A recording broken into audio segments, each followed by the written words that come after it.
ನಾವಿವತ್ತು ನೋಡ್ತಾ ಇರೋ ಮೂವಿ ಹೆಸರು X-man days of future past ಅಂತ. ಎಕ್ಸ್-ಮ್ಯಾನ್ ಮೂವಿ ಸೀರೀಸ್ ನಲ್ಲಿ ಇದು 7ನೇ ಪೊಸಿಷನ್ ಅಲ್ಲಿ ಬರುತ್ತೆ. ಆದ್ರೆ ಟೈಮ್ ಲೈನ್ ಅಲ್ಲಿ ನಾನು ಈಗಾಗಲೇ ಎಕ್ಸ್ಪ್ಲೇನ್ ಮಾಡಿರೋ ಎಕ್ಸ್-ಮ್ಯಾನ್ ಫಸ್ಟ್ ಕ್ಲಾಸ್ ಮುಗಿದ ನಂತರ ಸ್ಟಾರ್ಟ್ ಆಗುತ್ತೆ. ಮೂವಿ ತುಂಬಾ ಇಂಟ್ರೆಸ್ಟಿಂಗ್ ಆಗಿರುತ್ತೆ. ಎಲ್ಲಿ ಸ್ಕಿಪ್ ಮಾಡ್ತೀನಿ ಕೊನೆವರೆಗೂ ನೋಡ್ತಾ ಹೋಗಿ. ಮೂವಿಯ ಮೊದಲ ಸೀನಲ್ಲಿ 1973ರ ಕಾಲವನ್ನ ತೋರಿಸ್ತಾರೆ. ಇಲ್ಲಿಂದಾನೆ ಪಾರ್ಟ್ 1 ಮುಗ್ದು ಪಾರ್ಟ್ 2 ಸ್ಟಾರ್ಟ್ ಆಗೋದು. ನಂತರದ ಸೀನ್ನಲ್ಲಿ ಪ್ರಪಂಚದ ಎಲ್ಲಾ ದೇಶಗಳ ಲೀಡರ್ಸ್ಗಳು ಸೇರಿ ಒಂದು ಮೀಟಿಂಗ್ ಅನ್ನ ಮಾಡ್ತಿರ್ತಾರೆ. ಈ ಮೀಟಿಂಗ್ ನಲ್ಲಿ ಒಬ್ಬ ಲೀಡರ್ ಇರ್ತಾನೆ. ಇವನ ಹೆಸರು ಬಿಲಿವರ್ ಟ್ರ್ಯಾಂಕ್ ಅಂತ. ಇವನೇ ಈ ಮೀಟಿಂಗ್ ನ ಲೀಡರ್. ಇವನಿರೋದು 3 ಅಡಿ ಆದ್ರೂ ಮುಂದೆ ಇವ್ನು ಮಾಡೋ ಪ್ಲಾನ್ಗಳಿಂದ 3 ಲಕ್ಷ ಕೋಟಿ ಜನ ಪ್ರಾಣ ಹೋಗುತ್ತೆ. ಅದೆಲ್ಲ ಹೇಗಾಗುತ್ತೆ ಅಂತ ಮುಂದೆ ನಿಮ್ಗೆ ಗೊತ್ತಾಗ್ತಾ ಹೋಗುತ್ತೆ. ಇವರೆಲ್ಲ ಇಲ್ಲಿ ಮೀಟಿಂಗ್ ಸೇರಿರೋದಕ್ಕೆ ಕಾರಣ ಏನಪ್ಪಾ ಅಂದ್ರೆ ಪಾರ್ಟ್ 1 ಅಲ್ಲಿ ನಡೆಯಿರೋ ಘಟನೆಗಳಿಗೆಲ್ಲ ಮ್ಯೂಟೆಂಟ್ಸೇ ಕಾರಣ ಅಂತ ಇವ್ರಿಗೆ ಗೊತ್ತಾಗಿರುತ್ತೆ. ಆದ್ರಿಂದ ಪ್ರಪಂಚದಲ್ಲಿರೋ ಎಲ್ಲಾ ಮ್ಯೂಟೆಂಟ್ಸ್ ಗಳನ್ನ ಕೊಂದು ಹಾಕ್ಬೇಕು ಅಂತ ಇವರು ಡಿಸೈಡ್ ಮಾಡಿರ್ತಾರೆ. ಆದ್ರಿಂದ ಮ್ಯೂಟೆಂಟ್ಸ್ ಗಳನ್ನ ಕೊಲ್ಲೋದಕ್ಕೆ ಸೆಂಟಿನಲ್ ಪ್ರೋಗ್ರಾಮ್ ಅನ್ನ ಸ್ಟಾರ್ಟ್ ಮಾಡ್ತಿರ್ತಾರೆ. ಈ ಸೆಂಟಿನಲ್ ಪ್ರೋಗ್ರಾಮ್ ಅಂದ್ರೆ ಏನು ಅಂತ ಕೇಳೋದಾದ್ರೆ ಹೇಳ್ತೀನಿ ಕೇಳಿ. ಸೆಂಟಿನಲ್ಸ್ ಗಳು ಅಂದ್ರೆ ರೋಬೋಟ್ಗಳು. ಈ ರೋಬೋಟ್ಗಳು ತುಂಬಾ ಪವರ್ಫುಲ್ ಆಗಿರ್ತವೆ. ಆದ್ರೆ ಇವೆಲ್ಲ ಮನುಷ್ಯರು ಹೇಳಿದ ಮಾತನ್ನೇ ಕೇಳ್ತಿರ್ತವೆ. ಈ ಮೀಟಿಂಗ್ ನಲ್ಲಿದ್ದ ಲೀಡರ್ಸ್ ಗಳೆಲ್ಲ ಸೆಂಟಿನಲ್ ಪ್ರೋಗ್ರಾಮ್ ಅನ್ನ ಸ್ಟಾರ್ಟ್ ಮಾಡ್ತಾರೆ. ನಂತರ ಸೀನ್ 2023ಕ್ಕೆ ಶಿಫ್ಟ್ ಆಗುತ್ತೆ. ವಯಸ್ಸಾಗಿರೋ ಚಾರ್ಲ್ಸ್ ಝೇವಿಯರ್ ಹೇಳ್ತಿರ್ತಾನೆ, 50 ವರ್ಷಗಳ ಹಿಂದೆ ಮ್ಯೂಟೆಂಟ್ಸ್ ಗಳನ್ನ ಕೊಲ್ಲೋದಕ್ಕೆ ಗೌರ್ಮೆಂಟ್ ನವರು ಸೆಂಟಿನಲ್ ಪ್ರೋಗ್ರಾಮ್ ಅನ್ನ ಸ್ಟಾರ್ಟ್ ಮಾಡಿದ್ರು. ಅದಕ್ಕೆ ತಕ್ಕಂತೆನೆ ಭೂಮಿಲಿರೋ 90% ಮ್ಯೂಟೆಂಟ್ಸ್ ಗಳಿಂದ ಸೆಂಟಿನಲ್ಸ್ ಗಳು ಕೊಂದು ಹಾಕಿದ್ದಾವೆ. ಸೆಂಟಿನಲ್ಸ್ ಗಳು ಮ್ಯೂಟೆಂಟ್ಸ್ ಗಳ ಪವರ್ ಅನ್ನ ಅಬ್ಸರ್ವ್ ಮಾಡ್ಕೊಂಡು ಅದೇ ಪವರ್ ಇಂದ ಮ್ಯೂಟೆಂಟ್ಸ್ ಗಳನ್ನ ಕೊಂದು ಹಾಕ್ತಿತ್ತು. ಈ ಪ್ರಪಂಚದಲ್ಲಿ ಮ್ಯೂಟೆಂಟ್ಸ್ ಹಾಗೆ ನಾರ್ಮಲ್ ಜನರು ಒಟ್ಟಿಗೆ ಇದ್ದಿದ್ರಿಂದ ಮ್ಯೂಟೆಂಟ್ಸ್ ಗಳ ಜೀನ್ಸ್ ಗಳು ನಾರ್ಮಲ್ ಜನಕ್ಕೂ ಕೂಡ ಟ್ರಾನ್ಸ್ಫರ್ ಆಗ್ತಿತ್ತು.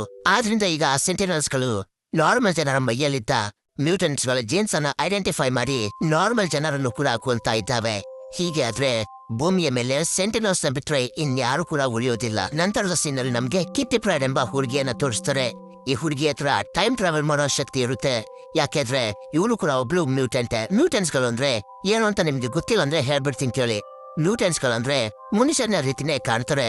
ಆದ್ರೆ ಮನುಷ್ಯರಿಗೆ ಇಲ್ಲದೆ ಇರೋ ಸೂಪರ್ ನ್ಯಾಚುರಲ್ ಪವರ್ಸ್ ಗಳು ಇವರಿಗೆ ಇರ್ತವೆ. ಕಿಟ್ಟಿ ಪ್ರೈಡ್ ಯಾವಾಗ್ಲೂ ತನ್ನ ಫ್ರೆಂಡ್ ಆದ ಬಿಷಪ್ ನ ಟೈಮ್ ನಲ್ಲಿ ಹಿಂದೆ ಕಳಿಸಿ ಸೆಂಟಿನಲ್ಸ್ ಗಳು ಅವಳ ಮೇಲೆ ಅವಳ ಜನರ ಮೇಲೆ ಯಾವಾಗ ಅಟ್ಯಾಕ್ ಮಾಡ್ತಾರೆ ಅಂತ ತಿಳ್ಕೊಂಡು ಅವರಿದ್ದ ಜಾಗವನ್ನು ಬಿಟ್ಟು ಹೋಗ್ತಿರ್ತಾಳೆ. ಹೀಗೆ ಒಂದು ದಿನ ಅವರಿದ್ದ ಜಾಗಕ್ಕೆ ಸೆಂಟಿನಲ್ಸ್ ಗಳು ಬರ್ತವೆ ಅಂತ ಗೊತ್ತಾಗಿ ಆ ಜಾಗವನ್ನು ಬಿಟ್ಟು ಚೀನಾದ ಒಂದು ಟೆಂಪಲ್ ಗೆ ಬರ್ತಾರೆ. ಅಲ್ಲಿ ಬಂದು ನೋಡಿದ್ರೆ ಅಲ್ಲಿ ಹಳೆಯ ಎಕ್ಸ್-ಮೆನ್ ಟೀಮ್ ಇರುತ್ತೆ.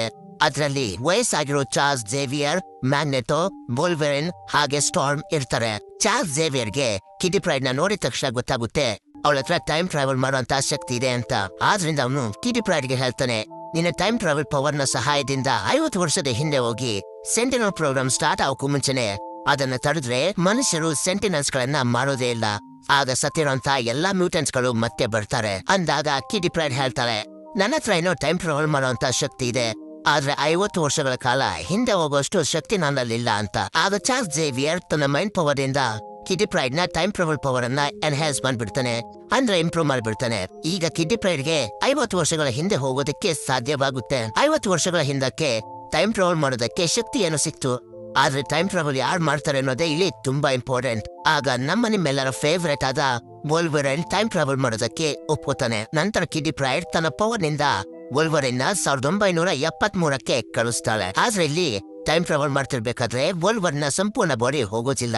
ಬರೀ 1973ರ ವೋಲ್ವೆರಿನ್ ಮೈಂಡ್ ಗೆ 2023ರ ವೋಲ್ವೆರಿನ್ ಮೈಂಡ್ ಕನೆಕ್ಟ್ ಆಗುತ್ತಷ್ಟೇ. ನಂತರ ವೋಲ್ವೆರಿನ್ ಕಣ್ಣನ್ನ ಬಿಟ್ಟಾಗ 1973ರ ಅವನ ಬಾಡಿಯಲ್ಲಿ ಇರ್ತಾನೆ. ವೋಲ್ವೆರಿನ್ ಬಾಡಿ ಆಗಿನ ಕಾಲದಲ್ಲಿ ಹೇಗೆ ಯಂಗ್ ಆಗಿತ್ತೋ ಈಗಲೂ ಕೂಡ ಹಾಗೆ ಇರುತ್ತೆ.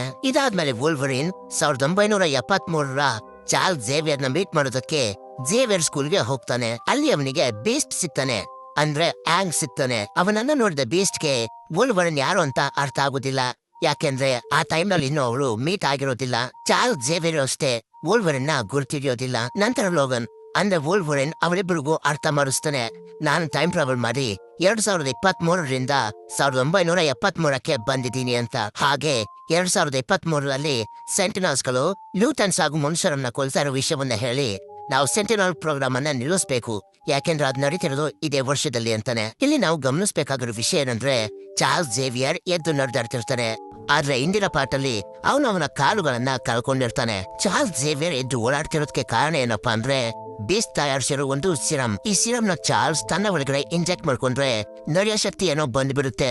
ಆದ್ರೆ ಇದರಲ್ಲಿ ಒಂದು ಡ್ರಾಬ್ಯಾಕ್ ಇರುತ್ತೆ. ಸಿರಮ್ ಅನ್ನ ಅವನು ಇಂಜೆಕ್ಟ್ ಮಾಡ್ಕೊಂಡ್ರೆ ಅವನ ಮೈಂಡ್ ಪವರ್ ಹಾಗೆ ಟೆಲಿಪತಿ ಪವರ್ ಕೆಲಸ ಮಾಡೋದಿಲ್ಲ. ನಂತರ ವುಲ್ವರಿನ್ ಅವರಿಬ್ರಿಗೂ ಹೇಳ್ತಾನೆ, ನಾವು ಸೆಂಟಿನಲ್ ಪ್ರೋಗ್ರಾಮ್ ನ ನಿಲ್ಲಿಸ್ಬೇಕು ಅಂದ್ರೆ ಮೊದಲು ಮಿಸ್ಟೇಕ್ ನ ಹುಡುಕ್ಬೇಕು. ಯಾಕಂದ್ರೆ ಅವಳ DNA ಇಂದಾನೆ ಸೆಂಟಿನಲ್ಸ್ ಗಳನ್ನ ತಯಾರಿಸಿರೋದು ಅಂತ. ಇದನ್ನ ಕೇಳಿದ ಚಾರ್ಲ್ಸ್ ಝೇವಿಯರ್ಗೆ ತುಂಬಾ ದುಃಖ ಆಗೋಗುತ್ತೆ. ಯಾಕೆಂದ್ರೆ ಮಿಸ್ಟಿಕ್ ಹಾಗೂ ಎಲ್ಲಾ ಮ್ಯೂಟೆಂಟ್ಸ್ ಗಳನ್ನ ಯುದ್ಧದಲ್ಲಿ ಭಾಗವಹಿಸೋಕೆ ಅಂತ ಬುಲಿವರ್ ಟ್ರ್ಯಾಂಕ್ ಕರ್ಸ್ಕೊಂಡಿರ್ತಾನೆ. ಅದಾದ್ಮೇಲೆ ಆ ಯುದ್ಧದಲ್ಲಿ ಎಲ್ಲಾ ಮ್ಯೂಟೆಂಟ್ಸ್ ಗಳು ಸತ್ತು ಹೋಗಿರ್ತಾರೆ. ಇದರಲ್ಲಿ ಮಿಸ್ಟಿಕ್ ಕೂಡ ಸತ್ತು ಹೋಗಿದ್ದಾಳೆ ಅಂತ ಚಾರ್ಲ್ಸ್ ಝೇವಿಯರ್ ಅಂದುಕೊಂಡಿರ್ತಾನೆ. ಹಾಗೆ ತುಂಬಾ ದುಃಖವನ್ನು ಕೂಡ ಪಡ್ತಿರ್ತಾನೆ. ಯಾಕೆಂದ್ರೆ ಮಿಸ್ಟೇಕ್ ಅವನ ಜೊತೆ ಚಿಕ್ಕ ವಯಸ್ಸಿನಿಂದಾನೆ ತಂಗಿಯ ರೀತಿ ಇದ್ಲು. ವೂಲ್ವರಿನ್ ಅವರಿಬ್ರಿಗೂ ತುಂಬಾ ಫೋರ್ಸ್ ಮಾಡಿದ್ರಿಂದ ಚಾರ್ಲ್ಸ್ ಝೇವಿಯರ್ ಹಾಗೂ ಬೇಸ್ಟ್ ಸೆಂಟಿನಲ್ ಪ್ರೋಗ್ರಾಮ್ ಅನ್ನ ನಿಲ್ಸೋದಕ್ಕೆ ಒಪ್ಕೋತಾರೆ. ನಂತರ ಚಾರ್ಲ್ಸ್ ಝೇವಿಯರ್ ಹೇಳ್ತಾರೆ, ಈ ಕೆಲಸವನ್ನ ನಾವು ಪರ್ಫೆಕ್ಟ್ ಆಗಿ ಮುಗಿಸ್ಬೇಕು ಅಂದ್ರೆ ನಮ್ಗೆ ಮ್ಯಾಗ್ನೆಟೋ ಅಂದ್ರೆ ಎರಿಕ್ ಸಹಾಯ ಬೇಕೇ ಬೇಕು ಅಂತ. ಆದ್ರಿಂದ ಎರಿಕ್ ನ ಜೈಲ್ನಿಂದ ಬಿಡಿಸೋದಕ್ಕೆ ಬರ್ತಾರೆ. ಎರಿಕ್ ಯಾಕೆ ಜೈಲ್ ನಲ್ಲಿ ಇರ್ತಾನೆ ಅಂದ್ರೆ ಅಮೆರಿಕದ ಪ್ರೆಸಿಡೆಂಟ್ ಆದ ಜಾನ್ ಕೆನಡಿನ ಮ್ಯೂಟೆಂಟ್ ವಿಷಯವಾಗಿ ಕೊಂದು ಹಾಕಿರ್ತಾನೆ. ಆದ್ರಿಂದ ಅವನಿಗೆ ಜೀವವಾದಿ ಶಿಕ್ಷೆಯಾಗಿ ಜೈಲ್ನಲ್ಲಿ ಇಟ್ಟಿರ್ತಾರೆ. ವೂಲ್ವರಿನ್, ಬೀಸ್ಟ್, ಝೇವಿಯರ್ ಇವ್ರ 3 ಜನ ಮ್ಯಾಗ್ನೆಟೋನ ಕಾಪಾಡಿ ಅಲ್ಲಿಂದ ಬಿಡಿಸ್ಕೊಂಡು ಹೋಗ್ತಿರ್ಬೇಕಾದ್ರೆ ಅಲ್ಲಿಗೆ ಪೊಲೀಸರು ಬಂದು ಇವರ ಮೇಲೆ ಅಟ್ಯಾಕ್ ಮಾಡೋದಕ್ಕೆ ಶುರು ಮಾಡ್ತಾರೆ. ಆಗ ಇವರಿಗೆ ಸಹಾಯ ಮಾಡೋದು ಕ್ವಿಕ್ ಸಿಲ್ವರ್. ಇವನು ಕೂಡ ಒಬ್ಬ ಮ್ಯೂಟೆಂಟ್. ಒಂದು ಕ್ಯಾಲ್ಕುಲೇಷನ್ ನ ಪ್ರಕಾರ ಕ್ವಿಕ್ ಸಿಲ್ವರ್ 44,419 km/h ನಲ್ಲಿ ಓಡ್ತಾನೆ. ಕ್ವಿಕ್ ಸಿಲ್ವರ್ ಪೊಲೀಸರ ಬುಲೆಟ್ ಗಳನ್ನೆಲ್ಲ ಬೇರೆ ಬೇರೆ ಪೊಸಿಷನ್ ಅಲ್ಲಿ ಸೆಟ್ ಮಾಡ್ತಾನೆ. ಇದರಿಂದ ಎಲ್ಲರ ಪ್ರಾಣನೂ ಉಳಿಯುತ್ತೆ. ಅಲ್ಲಿಂದ ಅವರು ತಪ್ಪಿಸ್ಕೊಂಡು ಹೋಗ್ತಾರೆ. ನಂತರ ನಮ್ಗೆ ಮೂವಿ ಮೊದಲಲ್ಲಿ ತೋರಿಸಿದ್ರಲ್ಲ, ಮತ್ತೆ ಅದೇ ಸೀನನ್ನ ತೋರಿಸ್ತಾರೆ.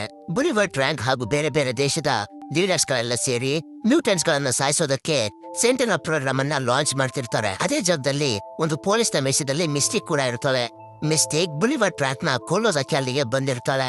ಆದ್ರೆ ಅದಿದ್ದ ಪೊಲೀಸರು ಅವಳನ್ನೇ ಹಿಡಿದು ಇನ್ನೇನು ಕೊಲ್ಬೇಕು ಅನ್ನೋಸಲ್ಲಿ ಅಲ್ಲಿಗೆ ಝೇವಿಯರ್, ಬೀಸ್ಟ್, ವೂಲ್ವರಿನ್ ಹಾಗೂ ಮ್ಯಾಗ್ನೆಟೋ ಬಂದು ಅವಳನ್ನ ಕಾಪಾಡ್ತಾರೆ. ಇಲ್ಲಿ ಪೊಲೀಸರು ಮಿಸ್ಟೇಕ್ ನ ಯಾಕೆ ಹಿಡ್ಕೊಂಡ್ರು ಅಂದ್ರೆ ಅವಳನ್ನ ಕೊಲ್ಲೋದಿಕ್ಕಲ್ಲ, ಅವಳ DNA ನ ತಗೊಂಡು ಸೆಂಟಿನಲ್ಸ್ ಗಳನ್ನ ತಯಾರಿಸೋದಕ್ಕೆ. ನೀವು ಗಮನಿಸಬಹುದು 2023ರಲ್ಲಿರೋ ಸೆಂಟಿನಲ್ಸ್ ಗಳಿಗೆ ಒಂದು ವಿಶೇಷವಾದ ಪವರ್ಸ್ ಗಳಿವೆ. ಅವು ಯಾವುದೇ ಮ್ಯೂಟೆಂಟ್ಸ್ ಗಳ ಪವರ್ ಅನ್ನ ಅಬ್ಸರ್ವ್ ಮಾಡ್ಕೊಂಡು ಅದೇ ಪವರ್ ಇಂದ ಮ್ಯೂಟೆಂಟ್ಸ್ ಗಳನ್ನ ಕೊಲ್ಬಹುದಾಗಿರುತ್ತೆ. ಈ ಪವರ್ ಮಿಸ್ಟಿಕ್ ನ DNA ಇಂದಾನೆ ಬಂದಿರೋದು. ಇಲ್ಲಿ ಮತ್ತೆ ಮ್ಯಾಗ್ನೆಟೋನ ಮೈಂಡ್ ಸೆಟ್ ಚೇಂಜ್ ಆಗಿರುತ್ತೆ. ಮಿಸ್ಟಿಕ್ ನ DNA ಸಿಕ್ಕಿರುತ್ತಾನೆ ಮನುಷ್ಯರು ಸೆಂಟಿನಲ್ಸ್ ಗಳನ್ನ ಮಾರೋದು, ಅದರಿಂದ ಮ್ಯೂಟೆಂಟ್ಸ್ ಗಳು ಸಾಯೋದು. ಅದರ ಬದಲು ಮಿಸ್ಟಿಕ್ ನ ಸಾಯಿಸ್ಬಿಟ್ರೆ ಈ ಪ್ರಾಬ್ಲಮ್ ಗಳೆಲ್ಲ ಇರಲ್ಲ ಅಂತ ಹೇಳಿ ಮ್ಯಾಗ್ನೆಟೋ ಮಿಸ್ಟಿಕ್ಗೆ ಗನ್ನಿಂದ ಶೂಟ್ ಮಾಡೋದಕ್ಕೆ ನೋಡ್ತಾನೆ. ಅವನನ್ನ ಬೀಸ್ಟ್ ತಡೆಯೋದಕ್ಕೆ ಕೂಡ ಪ್ರಯತ್ನ ಪಡ್ತಾನೆ. ಆದ್ರೂ ಕೂಡ ಮ್ಯಾಗ್ನೆಟೋ ತನ್ನ ಮ್ಯಾಗ್ನೆಟಿಕ್ ಪವರ್ ನಿಂದ ಮಿಸ್ಟಿಕ್ಗೆ ಶೂಟ್ ಮಾಡ್ಬಿಡ್ತಾನೆ. ಅದು ಅವಳ ಕಾಲಿಗೆ ಬಿಡುತ್ತೆ. ಬುಲೆಟ್ ಬಿದ್ದಿದ್ರಿಂದ ಮಿಸ್ಟಿಕ್ ನ ರಕ್ತ ಅಲ್ಲೇ ಬಿದ್ದೋಗುತ್ತೆ.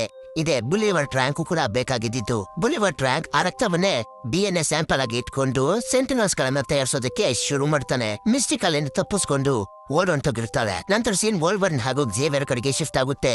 ವೂಲ್ವರಿನ್ ಝೇವಿಯರ್ಗೆ ಹೇಳ್ತಾನೆ, ಈಗ ನಿನ್ನ ಹತ್ರ ನಿನ್ನ ಮೈಂಡ್ ಕಂಟ್ರೋಲ್ ಪವರ್ ಇದ್ದಿದ್ರೆ ಮಿಸ್ಟಿಕ್ ಹಾಗೂ ಮ್ಯಾಗ್ನೆಟೋನ ಮೈಂಡ್ ಸೆಟ್ ಅನ್ನ ಚೇಂಜ್ ಮಾಡಿ ಸೆಂಟಿನಲ್ ಪ್ರೋಗ್ರಾಮ್ ಅನ್ನ ತಡಿಬಹುದಾಗಿತ್ತು ಅಂತ. ಇದನ್ನ ಕೇಳಿದ ಝೇವಿಯರ್ಗೂ ಕೂಡ ಸರಿ ಅನ್ಸಿ ಬೀಸ್ಟ್ ತಯಾರಿಸಿದ ಸಿರಮ್ ನ ತಗೊಳ್ಳೋಕೆ ಸ್ಟಾಪ್ ಮಾಡ್ತಾನೆ. ಝೇವಿಯರ್ಗೆ ಅವನ mind telepathic power, mind control power ಗಳೇನೋ ಸಿಗ್ತವೆ. ಆದ್ರೆ ಅವನು ಮತ್ತೆ ನಡೆಯೋದಕ್ಕೆ ಆಗೋದಿಲ್ಲ. ಆದ್ರಿಂದ ಅವನು ಮತ್ತೆ ವೀಲ್ ಚೇರ್ಗೆ ಹೋಗ್ತಾನೆ. ನಂತರ ಝೇವಿಯರ್ ಬೀಸ್ಟ್ ತಯಾರಿಸಿದ್ದ ಸೆರೆಬ್ರಿಯನ್ ಮಷೀನ್ ಅನ್ನ ಹಾಕೊಂಡು ಮಿಸ್ಟಿಕ್ ಹಾಗೂ ಮ್ಯಾಗ್ನೆಟೋ ಯಾವ ಜಾಗದಲ್ಲಿದ್ದಾರೆ ಅಂತ ಅವ್ರ ಲೊಕೇಶನ್ ಅನ್ನ ತಿಳ್ಕೊತಾನೆ. ನಂತರ ಸೀನ್ ಮ್ಯಾಗ್ನೆಟೋ ಕಡೆಗೆ ಶಿಫ್ಟ್ ಆಗುತ್ತೆ. ಮ್ಯಾಗ್ನೆಟೋ ತನ್ನ ಹೆಲ್ಮೆಟ್ ಅನ್ನ ಹಾಕುತ್ತಾನೆ. ಇದರಿಂದ ಚಾರ್ಲ್ಸ್ ಝೇವಿಯರ್ ತನ್ನ ಮೈಂಡ್ ಅನ್ನ ಕಂಟ್ರೋಲ್ ಮಾಡದೇ ಇರ್ಲಿ ಅಂತ. ಯಾಕೆಂದ್ರೆ ಈ ಹೆಲ್ಮೆಟ್ ಅನ್ನ ಒಂದು ವಿಶೇಷವಾದ ಮೆಟಲ್ ಇಂದ ಮಾಡಿರ್ತಾರೆ. ಇದರಲ್ಲಿ ಝೇವಿಯರ್ ನ ಮೈಂಡ್ ಕಂಟ್ರೋಲ್ ಪವರ್ ವರ್ಕ್ ಆಗೋದಿಲ್ಲ. ಮ್ಯಾಗ್ನೆಟೋ ಭೂಮಿಯಲ್ಲಿರೋ ಮನುಷ್ಯರನ್ನೆಲ್ಲ ಕೊಂದು ಬರೀ ಮ್ಯೂಟೆಂಟ್ಸ್ ಮಾತ್ರ ಉಳಿಯೋ ತರ ಮಾಡ್ಬೇಕು ಅನ್ಕೊಂಡಿರ್ತಾನೆ. ಯಾಕಂದ್ರೆ ಅವನ ಪ್ರಕಾರ ಮನುಷ್ಯರಿಗೆ ಭೂಮಿ ಮೇಲೆ ಬದುಕೋ ಯೋಗ್ಯತೆನೇ ಇಲ್ಲ. ಯಾಕೆಂದ್ರೆ ಅವಳು ಮ್ಯೂಟೆಂಟ್ಸ್ ಗಳ ಮುಂದೆ ಏನೇನು ಅಲ್ಲ ಅಂತ. ಮ್ಯಾಗ್ನೆಟೋ ಈಗ ತಾನೇ ತಯಾರಿಸಿರೋ ಸೆಂಟಿನಲ್ಸ್ ಗಳನ್ನೆಲ್ಲ ತನ್ನ ಮ್ಯಾಗ್ನೆಟಿಕ್ ಪವರ್ ನಿಂದ ತನ್ನ ಕಂಟ್ರೋಲ್ಗೆ ತಗೊಂಡಿರ್ತಾನೆ. ನಂತರ ಅವನು ಒಂದು ಫುಟ್ಬಾಲ್ ಗ್ರೌಂಡ್ಗೆ ಹೋಗಿ ಆ ಫುಟ್ಬಾಲ್ ಗ್ರೌಂಡ್ ಅನ್ನೇ ತಂದು ಅಮೆರಿಕದ ವೈಟ್ ಹೌಸ್ ಸುತ್ತ ಹಾಕ್ತಾನೆ. ಯಾಕೆಂದ್ರೆ ಆ ವೈಟ್ ಹೌಸ್ ಒಳಗಡೆ ಮ್ಯೂಟೆಂಟ್ ಗಳನ್ನ ಕೊಲ್ಲೋದಕ್ಕೆ ಸೆಂಟಿನಲ್ ಪ್ರೋಗ್ರಾಮ್ ಅನ್ನ ಜಾರಿಗೊಳಿಸಿದ್ದ ಜನಗಳು ಇರ್ತಾರೆ. ಮ್ಯಾಗ್ನೆಟೋ ಅವ್ರನ್ನೆಲ್ಲ ಕೊಲ್ಲೋದಕ್ಕೆ ಡಿಸೈಡ್ ಮಾಡಿರ್ತಾನೆ. ಆದ್ರಿಂದ ವೈಟ್ ಹೌಸ್ ಇಂದ ಯಾರು ಕೂಡ ಹೊರಗಡೆ ಹೊರಡದೇ ಇರ್ಲಿ ಅಂತ ಫುಟ್ಬಾಲ್ ಗ್ರೌಂಡ್ ನ ಸುತ್ತಲೂ ಹಾಕಿರೋದು. ನಂತರ ಜಾಕೆ ಝೇವಿಯರ್, ವೂಲ್ವರಿನ್, ಬೇಸ್ಟ್ ಎಲ್ಲರೂ ಕೂಡ ಬಂದಿರ್ತಾರೆ. ಈಗ ಮ್ಯಾಗ್ನೆಟೋ ಹಾಗೂ ಝೇವಿಯರ್ ನ ತಿನ್ನು ನಡುವೆ ಜಗಳ ಶುರುವಾಗುತ್ತೆ. ಮ್ಯಾಗ್ನೆಟೋ ತನ್ನ ಕಂಟ್ರೋಲ್ ಅಲ್ಲಿದ್ದ ಸೆಂಟಿನಲ್ಸ್ ಗಳಿಗೆ ಝೇವಿಯರ್ ಹಾಗೂ ಅವನ ಟೀಮ್ ಅನ್ನ ಕೊಲ್ಲೋದಕ್ಕೆ ಆರ್ಡರ್ ಮಾಡ್ತಾನೆ. ಸೆಂಟಿನಲ್ಸ್ ಗಳು ಕೂಡ ಅವರ ಮೇಲೆ ಅಟ್ಯಾಕ್ ಮಾಡೋದಕ್ಕೆ ಶುರು ಮಾಡ್ತವೆ. ನಂತರ ವೂಲ್ವರಿನ್ ಮ್ಯಾಗ್ನೆಟೋ ಮೇಲೆ ಅಟ್ಯಾಕ್ ಮಾಡೋಕೆ ಹೋದಾಗ ಮ್ಯಾಗ್ನೆಟೋ ಕಬ್ಬಿಣದ ವಸ್ತುಗಳನ್ನೆಲ್ಲ ವೂಲ್ವರಿನ್ ಒಳಗಡೆ ಹಾಕಿ ಅವನನ್ನ ದೂರ ಎಸ್ಬಿಡ್ತಾನೆ. ಆಗ ವೂಲ್ವರಿನ್ ದೂರ ನೀರಿಗೆ ಹೋಗಿ ಬಿಡ್ತಾನೆ. ವೈಟ್ ಹೌಸ್ ನಲ್ಲಿದ್ದ ಎಲ್ಲಾ ಪೊಲಿಟಿಷಿಯನ್ಗಳು ಮ್ಯಾಗ್ನೆಟೋಗೆ ಹೆದರ್ಕೊಂಡು ಒಂದು ಲಾಕರ್ ನಲ್ಲಿ ಬಚ್ಚಿಕೊಂಡಿರ್ತಾರೆ. ಆದ್ರೆ ಮ್ಯಾಗ್ನೆಟೋಗೆ ಮ್ಯಾಗ್ನೆಟಿಕ್ ಪವರ್ ಇದ್ದಿದ್ರಿಂದ ಆ ಲಾಕರ್ ಅನ್ನೇ ಆಚೆ ತಗೊಬಂದು ಎಸಿತಾನೆ. ಆಗ ಆ ಲಾಕರ್ ನಿಂದ ಅಮೆರಿಕದ ಹೊಸ ಪ್ರೆಸಿಡೆಂಟ್ ಆದ ನಿಕ್ಸನ್ ಹೊರಗಡೆ ಬಂದು ಮ್ಯಾಗ್ನೆಟ್ ಆಗಿ ಹೇಳ್ತಾನೆ, ನಿನ್ಗೆ ಬೇಕಾಗಿರೋದು ನನ್ನ ಪ್ರಾಣ ತಾನೆ, ನನ್ನ ಪ್ರಾಣನ ತಗೋ ಅಂತ ಅಂತಿದ್ದಾಗ ಒಂದು ಸೆಂಟಿನಲ್ಲ ರೋಬೋಟ್ ನ ತೋರಿಸ್ತಾರೆ.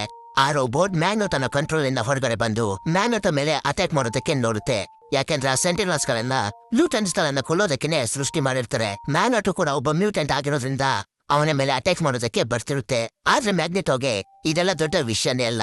ಆ ಸೆಂಟಿನಲ್ಲ ಆರಾಮಾಗಿ ನಾಶ ಮಾಡಿ ಹಾಕ್ತಾನೆ. ಮ್ಯಾಗ್ನೆಟೋನ ಗಮನ ಆ ಕಡೆ ಇದ್ರಿಂದ ಮಿಸ್ಟೇಕ್ ಒಂದು ಪ್ಲಾಸ್ಟಿಕ್ ಬುಲೆಟ್ ಇಂದ ಅವನಿಗೆ ಗುಲ್ಲು ಹಾರಿಸ್ತಾಳೆ. ಇದರಿಂದ ಮ್ಯಾಗ್ನೆಟೋ ಶಾಂತವಾಗ್ತಾನೆ. ಇದಾದ್ಮೇಲೆ ಮಿಸ್ಟೇಕ್ ಬುಲಿವರ್ ಟ್ರ್ಯಾಂಕ್ ನ ಕೊಲ್ಲೋದಕ್ಕೆ ಹೋಗ್ತಿರ್ತಾಳೆ. ಇವ್ರು ಯಾಕೆ ಅವನನ್ನ ಕೊಲ್ಲೋದಕ್ಕೆ ಪ್ರಯತ್ನ ಪಡ್ತಿದ್ದಾಳೆ ಅಂದ್ರೆ ಬುಲಿವರ್ ಟ್ರ್ಯಾಂಕ್ ಮ್ಯೂಟೆಂಟ್ಸ್ ಗಳನ್ನ ಯುದ್ಧಕ್ಕೆ ಅಂತ ಕರ್ಸ್ಕೊಂಡು ಎಲ್ಲ ಮ್ಯೂಟೆಂಟ್ಸ್ ಗಳನ್ನ ಕೊಂದು ಹಾಕಿರ್ತಾನೆ. ಇದ್ರಿಂದನೇ ಮಿಸ್ಟೇಕ್ ಬುಲಿವರ್ ಟ್ರ್ಯಾಂಕ್ ಎಲ್ಲ ಸಿಕ್ಕಿದ್ರು ಅವನನ್ನ ಕೊಲ್ಲೋಕೆ ನೋಡ್ತಿದ್ದಿತ್ತು. ಮಿಸ್ಟೇಕ್ ಹಿಂದೇನೋ ಅವನನ್ನ ಕೊಲ್ಬೇಕು ಅನ್ನೋಷ್ಟರಲ್ಲಿ ಝೇವಿಯರ್ ತನ್ನ ಮೈಂಡ್ ಟೆಲಪತಿಕ್ ಪವರ್ ನಿಂದ ಮಿಸ್ಟೇಕ್ ನ ಮೈಂಡ್ ಜೊತೆಗೆ ಮಾತಾಡೋದಕ್ಕೆ ಶುರು ಮಾಡ್ತಾನೆ. ಝೇವಿಯರ್ ಅವನಿಗೆ ಹೇಳ್ತಾನೆ, ಮಿಸ್ಟೇಕ್ ಬೇಡ ಅವನನ್ನ ಕೊಲ್ಬೇಡ, ಅವನನ್ನ US ಗವರ್ನಮೆಂಟ್ ಗೆ ಒಪ್ಪಿಸ್ಬಿಡು. ನೀನೇನಾದ್ರೂ ಬುಲಿವರ್ ಟ್ರ್ಯಾಂಕ್ ತಗೋದ್ರೆ US ಗವರ್ನಮೆಂಟ್ ಅವರು ಸುಮ್ಮನಿರೋದಿಲ್ಲ. ಅವರು ಇನ್ನೂ ಹೆಚ್ಚು ಸೆಂಟಿನಲ್ಸ್ ಗಳನ್ನ ತಯಾರಿಸಿ ಭೂಮಿಲಿರೋ ಎಲ್ಲಾ ಮ್ಯೂಟೆಂಟ್ಸ್ ಗಳನ್ನ ಕೊಲ್ದು ಹಾಕಿಸ್ತಾರೆ. ಮುಂದೆ ಭೂಮಿಲಿ ಯಾವುದೇ ಮ್ಯೂಟೆಂಟ್ಸ್ ಗಳು ಉಳಿಯೋದಿಲ್ಲ. ಒಂದು ವೇಳೆ ನೀನೇನಾದ್ರೂ ಅವನನ್ನ ಕೊಲ್ಲದೆ ಬಿಟ್ರೆ ನಾರ್ಮಲ್ ಜನರು ನಮ್ಮನ್ನ ನೋಡುವ ದೃಷ್ಟಿಕೋನನೇ ಬೇರೆ ತರ ಆಗುತ್ತೆ. ನಮ್ಮನ್ನೆಲ್ಲ ಒಳ್ಳೆ ರೀತಿಯಲ್ಲಿ ನೋಡ್ತಾರೆ, ಹಾಗೆ ಅವರು ನಮ್ಮನ್ನ ಅಕ್ಸೆಪ್ಟ್ ಮಾಡ್ಕೋತಾರೆ. ಇದರಿಂದ ಮುಂದೆ ಭೂಮಿಲಿ ನಾರ್ಮಲ್ ಜನರು ಹಾಗೆ ಮ್ಯೂಟೆಂಟ್ಸ್ ಗಳು ಒಟ್ಟಿಗೆ ಸೇರಿ ಆರಾಮಾಗಿ ಖುಷಿಯಾಗಿ ಬದುಕೋದು ಅಂತಾರೆ. ಇದನ್ನೆಲ್ಲ ಕೇಳಿದ ಮಿಸ್ಟೇಕ್ ತನ್ನ ನಿರ್ಧಾರವನ್ನ ಬದಲಾಯಿಸ್ತಾಳೆ. ಇಲ್ಲಿ ನಮ್ಗೆ ಬುಲಿವರ್ ಟ್ರ್ಯಾಂಕ್ ನ ಎಲ್ಲಾ ಕೆಟ್ಟ ಕೆಲಸಗಳು ಗೊತ್ತಾಗ್ತವೆ. ಅದೇನಂದ್ರೆ ಬುಲಿವರ್ ಟ್ರ್ಯಾಂಕ್ US ನ ಎಲ್ಲಾ ಇನ್ಫಾರ್ಮೇಶನ್ ನ ವಿಯೆಟ್ನಾಂಗೆ ಕಳಿಸ್ತಿರ್ತಾನೆ. ಇದರಿಂದ ವಿಯೆಟ್ನಾಂ ಹಾಗೂ ಅಮೆರಿಕದ ಮಧ್ಯೆ ಜಗಳ ಶುರುವಾಗಿ ವರ್ಲ್ಡ್ ವಾರ್ ನಡೀಲಿ ಅಂತ. ಈ ವಿಷಯ ಗವರ್ಮೆಂಟ್ಗೆ ಕೂಡ ಗೊತ್ತಾಗುತ್ತೆ. ಆದ್ರಿಂದ ಅವನನ್ನ ಅರೆಸ್ಟ್ ಮಾಡ್ತಾರೆ. ನಂತರ ಸೆಂಟಿನಲ್ ಪ್ರೋಗ್ರಾಮ್ ಕೂಡ ಕ್ಯಾನ್ಸಲ್ ಆಗುತ್ತೆ. ನಂತರ ನಮ್ಗೆ ಮತ್ತೆ 2023 ಸೀನ್ ಅನ್ನ ತೋರಿಸ್ತಾರೆ. ವೊಲ್ವರಿನ್ ಟೈಮ್ ಟ್ರಾವೆಲ್ ಸ್ಟೇಜ್ ನಲ್ಲಿ ಇರ್ತಾನೆ. ಆಗ ಅಲ್ಲಿಗೆ ಸೆಂಟಿನಲ್ಸ್ ಗಳು ಬಂದು ಅವರ ಮೇಲೆ ಅಟ್ಯಾಕ್ ಮಾಡ್ಬೇಕು ಅನ್ನೋಷ್ಟರಲ್ಲಿ ಟೈಮ್ ಲೈನ್ ಗಳು ಚೇಂಜ್ ಆಗೋಗುತ್ತೆ. 1973ರಲ್ಲಿ ಸೆಂಟಿನಲ್ಸ್ ಪ್ರೋಗ್ರಾಮ್ ಸ್ಟಾರ್ಟ್ ಆಗದೆ ಇರೋದ್ರಿಂದ ಇಲ್ಲಿ ಟೈಮ್ ಲೈನ್ ಚೇಂಜ್ ಆಗಿರುತ್ತೆ. ನಂತರ ವೊಲ್ವರಿನ್ ಕಣ್ಣನ್ನು ಬಿಟ್ಟಾಗ ಝೇವಿಯರ್ ಸ್ಕೂಲ್ ನಲ್ಲಿ ಇರ್ತಾನೆ. ಅಲ್ಲಿ ಸೆಂಟಿನಲ್ಸ್ ಗಳಿಂದ ಸತ್ತಿದ್ದ ಎಲ್ಲಾ ಮ್ಯೂಟೆಂಟ್ಸ್ ಗಳು ಮತ್ತೆ ಜೀವಂತಗೊಂಡಿರ್ತಾರೆ. ನಂತರ ವೊಲ್ವರಿನ್ ಝೇವಿಯರ್ ನ ಮೀಟ್ ಆಗಿ ಹೇಳ್ತಾನೆ, ಇವರೆಲ್ಲ ಮತ್ತೆ ಹೇಗೆ ಬದುಕ್ ಬಂದ್ರು, ಇದೆಲ್ಲ ಏನ್ ಆಗ್ತಿದೆ ಅಂತ. ಆಗ ಝೇವಿಯರ್ ಹೇಳ್ತಾನೆ, 1973ರಲ್ಲಿ ಸೆಂಟಿನಲ್ ಪ್ರೋಗ್ರಾಮ್ ಸ್ಟಾರ್ಟ್ ಆಗದೆ ಇರೋದ್ರಿಂದ ಎಲ್ಲಾನು ನಾರ್ಮಲ್ ಆಗಿದೆ. ಸೆಂಟಿನಲ್ಸ್ ಗಳಿಂದ ಸತ್ತಿದ್ದ ಎಲ್ಲಾ ಮ್ಯೂಟೆಂಟ್ಸ್ ಗಳು ಮತ್ತೆ ಬದುಕಿದ್ದಾರೆ. ಇದು ಭೂಮಿಗೆ ನ್ಯೂ ಎರಾ ಅಂತ ಹೇಳ್ತಾನೆ. ಮೂವಿಯ ಕೊನೆಯಲ್ಲಿ ತೋರಿಸ್ತಾರೆ, 1973ರಲ್ಲಿ ನೀರೊಳಗೆ ಬಿದ್ದಿದ್ದ ವೊಲ್ವರಿನ್ ಬಾಡಿಯನ್ನ ಯಾರು ಕಾಪಾಡಿರ್ತಾರೆ. ವೊಲ್ವರಿನ್ ಯಾರು ಕಾಪಾಡಿತು, ಯಾಕೆ ಕಾಪಾಡಿದ್ರು ಅಂತ ಮುಂದಿನ ಮೂವಿಗಳಲ್ಲಿ ನಿಮ್ಗೆ ಗೊತ್ತಾಗುತ್ತೆ. ನಂತರ ಈ ಮೂವಿಯ ಪೋಸ್ಟ್ ಕ್ರೆಡಿಟ್ ಸೀನ್ ಅನ್ನ ತೋರಿಸ್ತಾರೆ. ಇಲ್ಲಿ ನಮ್ಗೆ ಈ ಭೂಮಿಯಲ್ಲೇ ಮೊದಲ ಮ್ಯೂಟೆಂಟ್ ಅನ್ನ ತೋರಿಸ್ತಾರೆ. ಈ ಮೊದಲ ಮ್ಯೂಟೆಂಟ್ ಹೆಸರು ಅಪೋಕಲಿಪ್ಸ್ ಅಂತ. ಅಂದ್ರೆ ಇದು ನೆಕ್ಸ್ಟ್ ಮೂವಿಗೆ ಹಿಂಟ್. ನೆಕ್ಸ್ಟ್ ಮೂವಿಗೆ ರೆಡಿ ಆಗಿ